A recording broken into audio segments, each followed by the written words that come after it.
Nico, the purpose of these videos is to introduce the different members of the group to the people that follow our activities. You are one of the newest people to join the group, so welcome.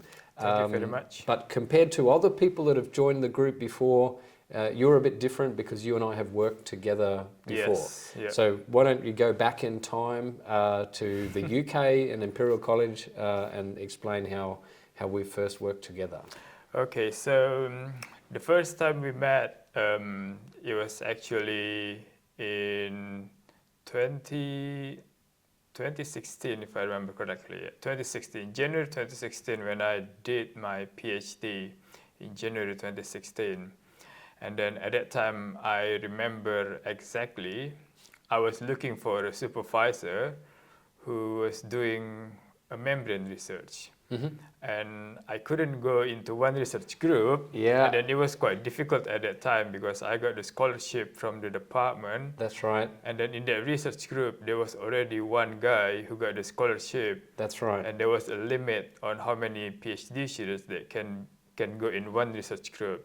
And so I remember it as well very clearly. Yeah. And we're both talking about our colleague Kang Lee. Yeah. So he was very disappointed that he didn't get to have you in his group as PhD, and I, in this case, was the lucky winner. So I was in it quite lucky as well to find a supervisor who is doing also membrane research. But in that department at least there were a couple of people working on membranes of different types and different ways. And actually during the time that you were there, those different membrane groups came together to form the Barrow Centre. Yes, so exactly. We did have quite a big activity in separations and adsorbents back there in those days at Imperial College. So you and I did our PhD, well, you did your PhD in my group, and you could just say a few words about what you worked on. Okay, so I did my PhD in your group starting January 2016. And then my research at that time, it was focused on the membrane for gas separation. In particular, we were working with metal organic frameworks. At that time, it was still new materials, and we developed like responsive metal organic frameworks. And we investigated how the behavior of the carbon dioxide adsorption of this metal organic framework changes when we shine a UV light on these metal organic frameworks. So it's quite a fun topic, right? Yeah, because you made these exotic materials.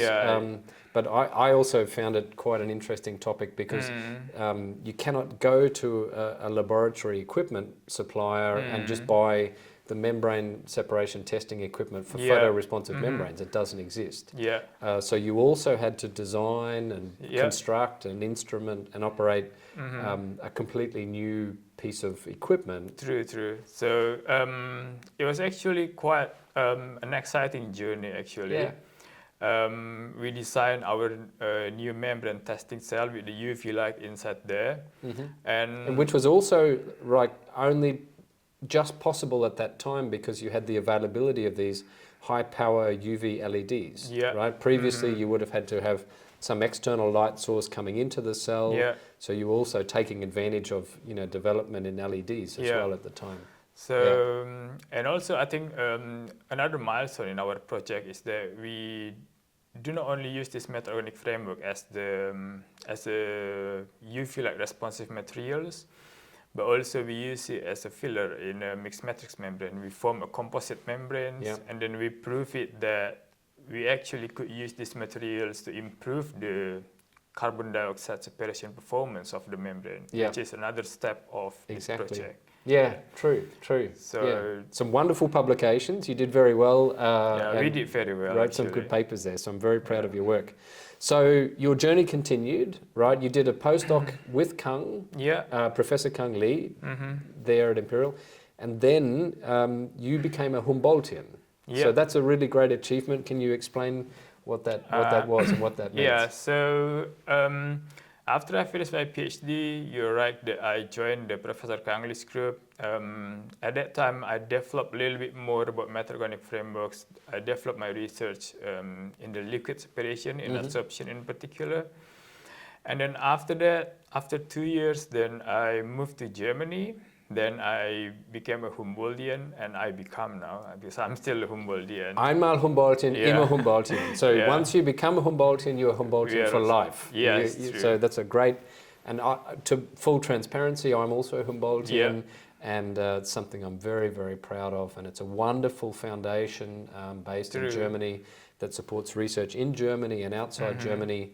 And for anyone that's watching this video, of course, they can look at the Alexander von Humboldt Foundation and see the many, many opportunities that they offer. True. I think my experience as a Humboldtian is probably one of the best experience that I have in my life, because this Stiftung, this Alexander von Humboldt Foundation, they really give me the opportunity to not only experience research in Germany, but also learning the culture in Germany, which I deeply appreciate.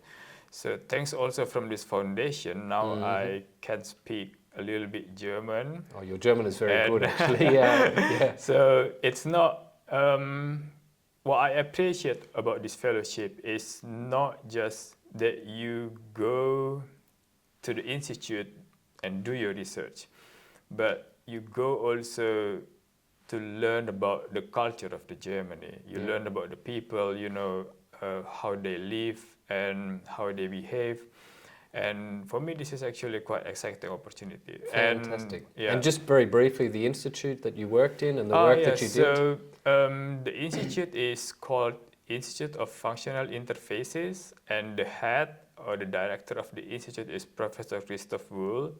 And at that time, he really supported my proposal, and I worked there in the institute for about 2 years, and I met quite a lot of great people, great scientists working over there, and I think I had a great time over there. And sorry, I don't think you mentioned that the university where this institute is located. This case is IFG belongs to KIT, the Karlsruhe Institute of Technology. So I live in Karlsruhe when I did my fellowship. Great. So it was a great time in KIT, in IFG, because during these 2 years I also had really a productive years.